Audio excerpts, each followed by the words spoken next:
So hello guys, আজকে মাংস কিনতে গিয়ে আমার সাথে এরকম হয়ে যাবে আমি কখনো ভাবতে পারিনি। চলো তোমাদের প্রথম থেকে বলি। মাংস কিনতে যাওয়ার জন্য গাড়ি নিয়ে বেরিয়ে পড়লাম বাড়ি থেকে।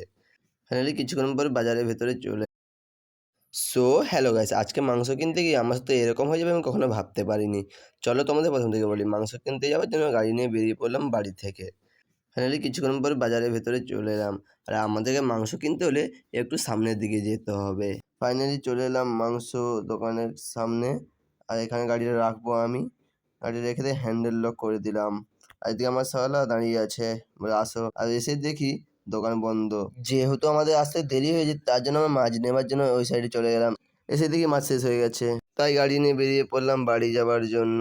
বাড়ি যেতে যেতে আমার শালা বারবার পিছন দিকে তাকাচ্ছিল, কি জানি কেন। ফাইনালি বাড়ি চলে এসেছি। তোমরা কোথা থেকে দেখছো ভিডিওটা কমেন্ট করে জানাবে, আর তোমাদের কমেন্টগুলো নেক্সট ভিডিওতে দেখাবো। দেখা হচ্ছে অন্য কোনো ব্লগে। Tata, bye bye, see you.